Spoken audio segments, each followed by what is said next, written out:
Hello and welcome to Be Accountable, one of our series here at the Sovereign Stylist. I'm your host, Leanne Miley, the Executive Director of the Sovereign Stylist, and I am joined with our resident accountant, Rose Linder. Hello, Rose. Hi, how are you?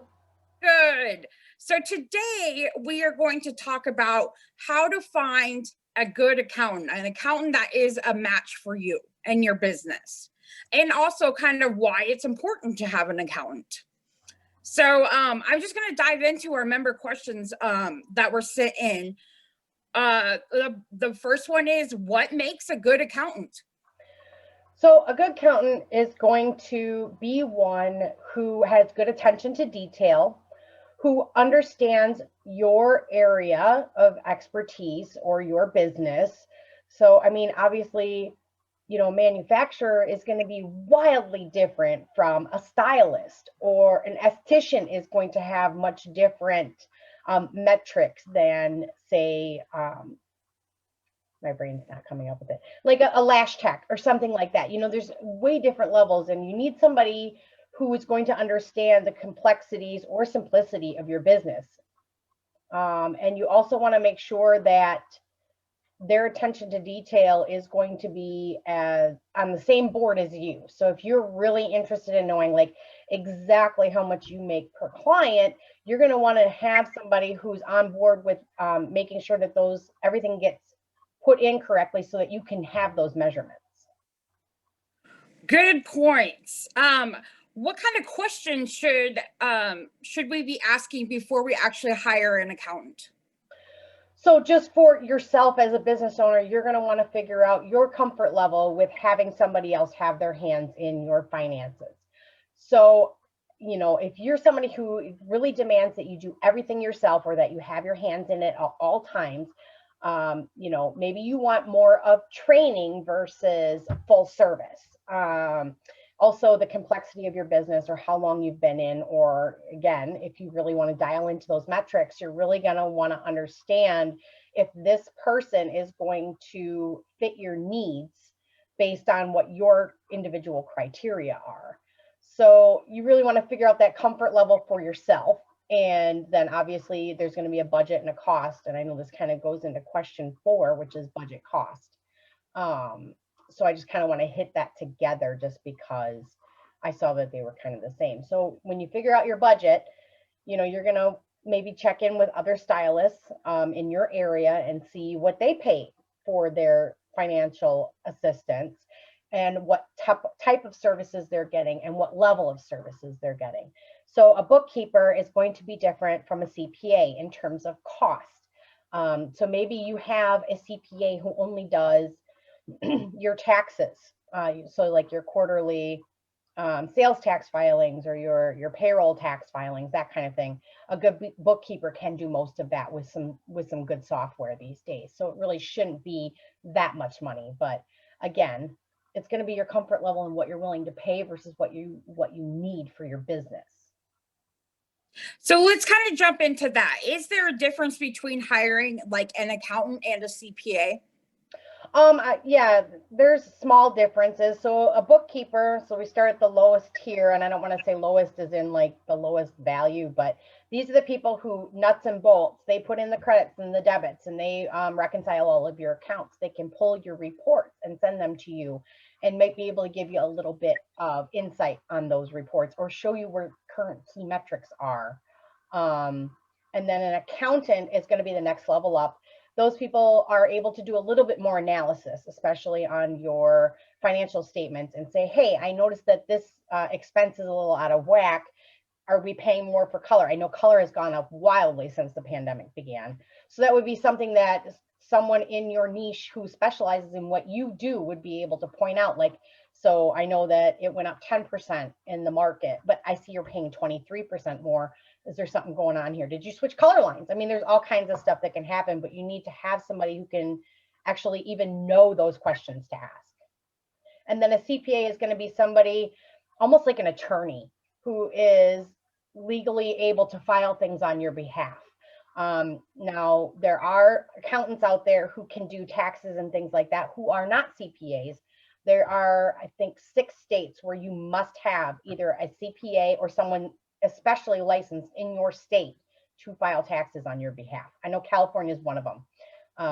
There's several others. I just, off the top of my head, I don't know which ones they are, but if anybody you contract to do this for you should know whether or not they are able to do taxes for your state. Okay.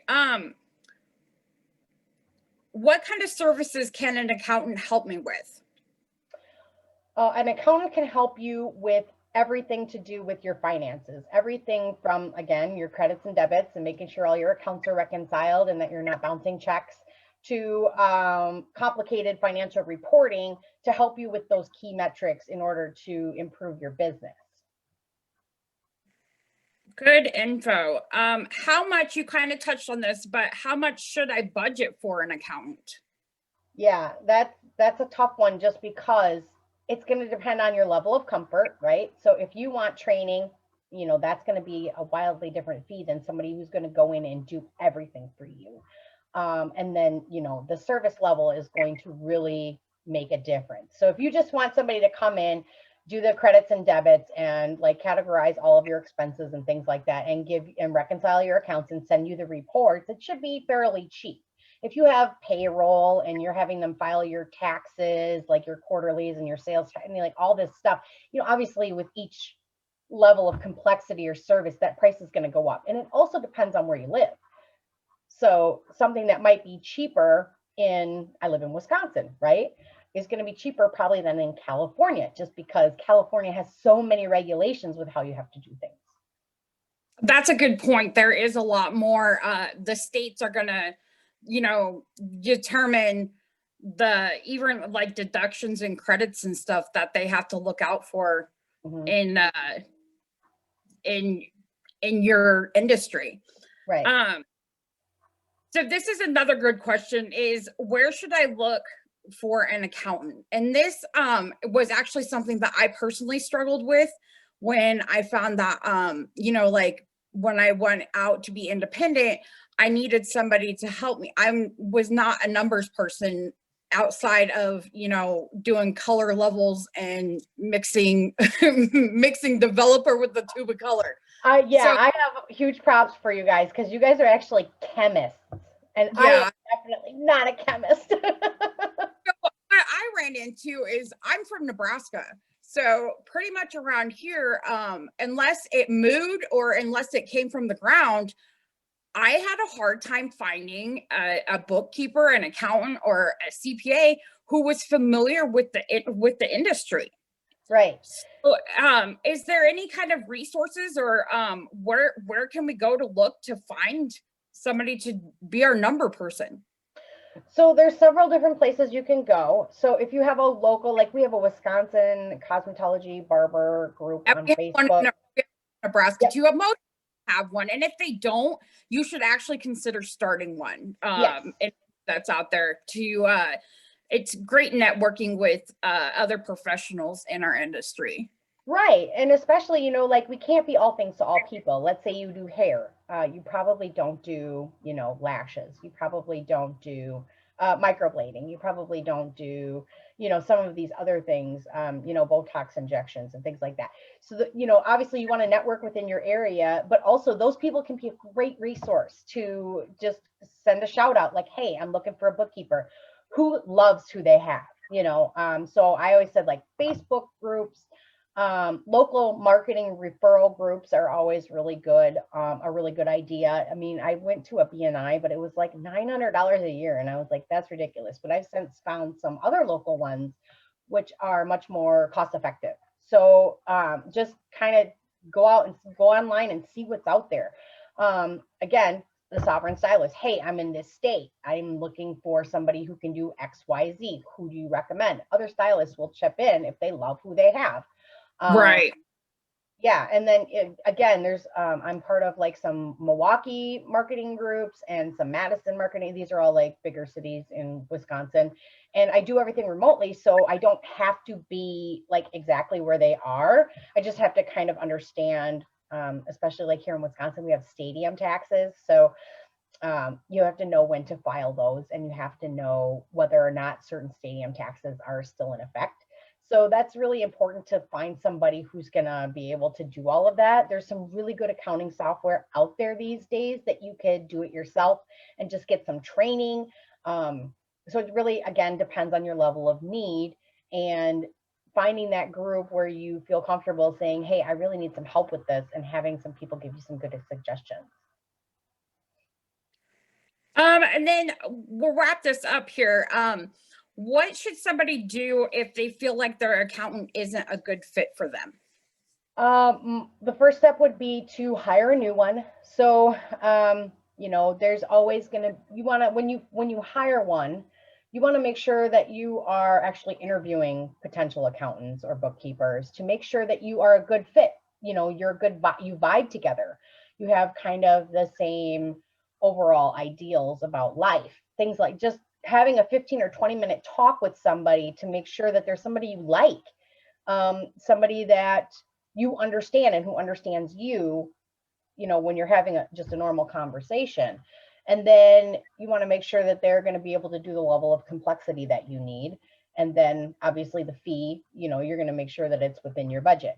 Upwork is a good place you could check out. I can't promise you're going to find a quality candidate there.